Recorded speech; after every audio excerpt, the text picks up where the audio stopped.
World War II veterans are dying at a rate of about 1,000 a day. And at some point, the men and women who saved the world will be gone. An effort is underway now to make sure that the stories don't die with the people who live them. With us now live here in the studio, Jeff Worthington. He's the founder of an organization dedicated to encouraging young people to make sure the greatest generation's stories are preserved. Welcome. It's good to have you. Thank you for having me. Talk about the iHistory project, what the goal is, and how you're mobilizing young people as part of this effort. Yes, well, the iHistory World War II contest is for high school students to go out and interview World War II veterans. And we're motivating them by using technologies that they use, such as video, in order to go out and understand more about American history.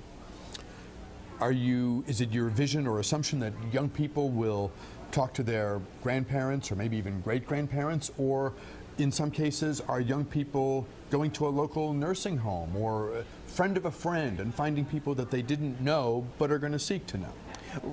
Yeah, really all of the above. You know, where in many cases it's all pretty much great-grandparents now, but there are many other places. If students don't know of a veteran, World War II veteran personally, there are many places that they can go to find one. What sorts of stories are you hoping most to capture? For us, the stories that we're really hoping to capture is of the sacrifice and the bravery of that time, just not on the battlefield, but also of all the veterans, regardless on whether or not they were on the front lines. They all have stories to tell. And you're looking for mementos as well, right? Things that might be from the era, from the time, that were maybe with the person as they were overseas.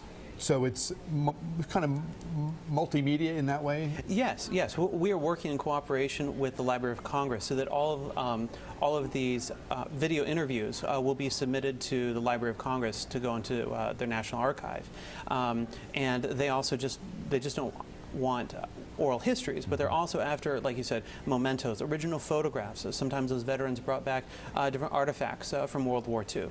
Letters were big back in that time.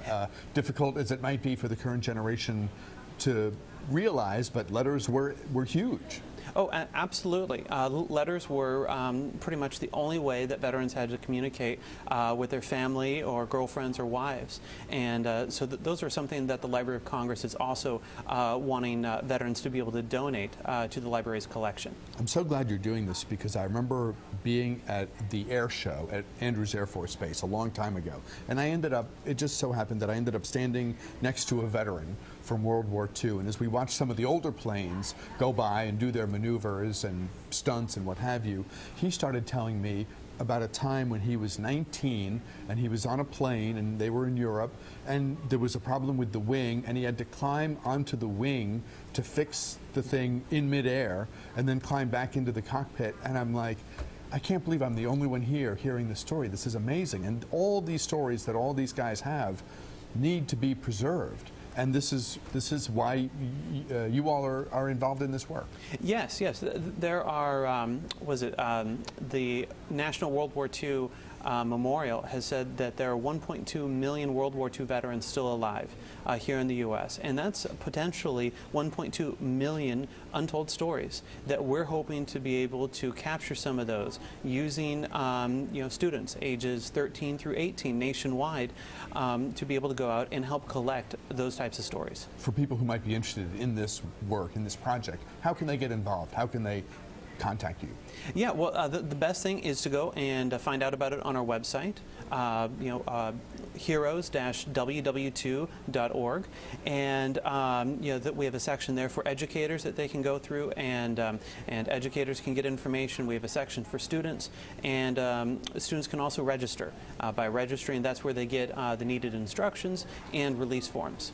And there are videos on the site now, so for folks who want to go see some of the videos that are there, it's possible to do that already? Not yet, not yet. No? We are starting to take submissions October 1st. Okay. And the contest, what it is it's in two phases. And the first phase is for students to go and find a World War II veteran, interview them, and then submit that interview to the Library of Congress.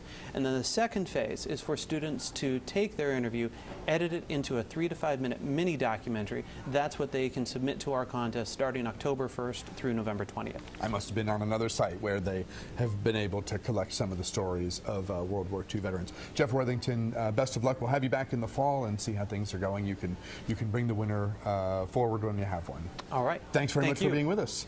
We'll step aside. We're back with much more News Talk right after this.